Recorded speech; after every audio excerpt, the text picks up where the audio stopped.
In the coming decades, climate change will mean rising sea level, and that could threaten many of the Earth's most populated, least protected areas.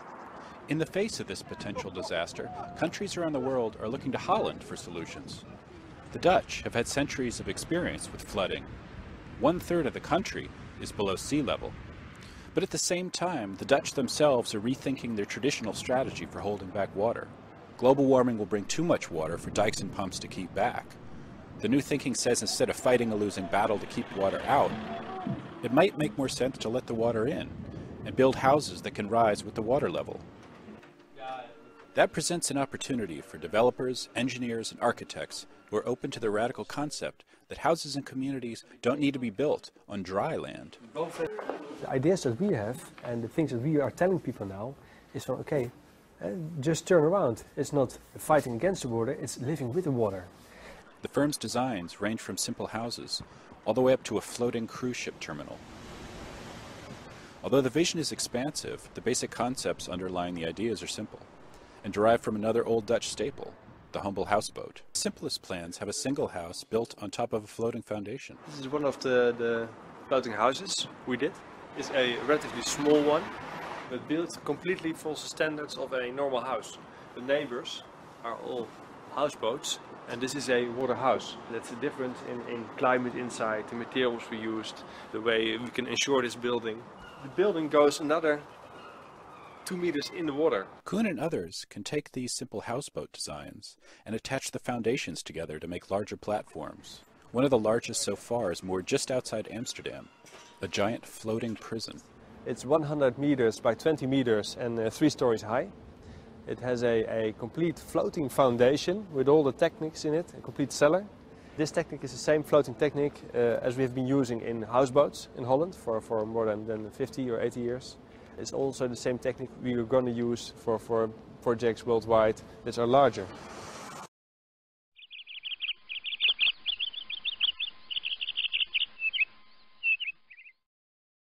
Our buildings consume about 40% of our energy. And with our emissions threatening to permanently change our climate, we need more efficient, better, greener cities.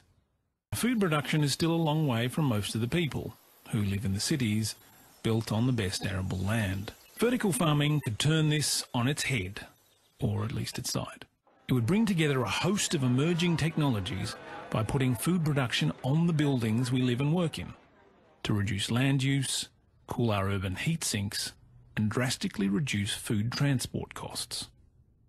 Modern agriculture uses 70% of the world's available fresh water, but vertical farms could be fitted with nanofilms that boost condensation and nanomembranes that would filter and clean recycled water.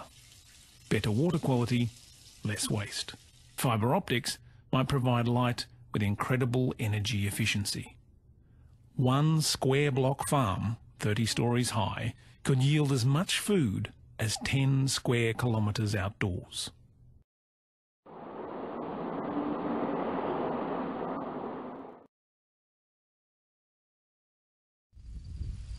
Maize crops withered in Texas this year in a season of record-breaking heat and drought.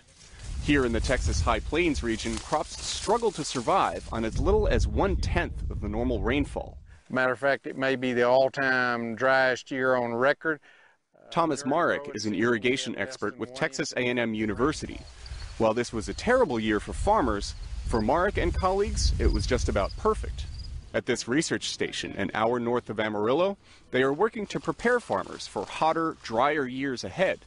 Wenwei Xu leads the team's maize breeding efforts. It's going to become more and more important because climate change, the cold place getting colder, warm place getting hotter. So once you get hot, you got drought. Hot weather and drought turn maize plants brown. That means the end of photosynthesis. That's how maize plants turn sunlight into starchy kernels. But Xu's colleague, Xinghua Xue, identified genes that help some tropical maize varieties stay green longer under these conditions. If they stay green longer, they can photosynthesize longer. Once they photosynthesize longer, they can feel their green with a longer time. Plants that stay green longer produce bigger kernels in a drought year. The team mated maize with the Stay Green genes with other high-producing varieties to find offspring with the best of both. They used traditional breeding rather than genetic engineering, which is more heavily regulated. But finding that perfect maize variety is not an easy task, says Thomas Marek. There's no free rides in this, so when you put a gene in or a characteristic in, you might take a little bit off the maximum production, but then we don't know what Mother Nature's going to hold for that year. This year, when Mother Nature was not kind to conventional maize, Stay Green varieties produced bigger ears with more kernels than those without the trait. It's a promising step, but it will take more work before these drought-hardy seeds are available for farmers. When they are, the benefits will reach far beyond the United States, Xu says. Once we discover this drought-tolerant corn, this germplasm can be used throughout the world.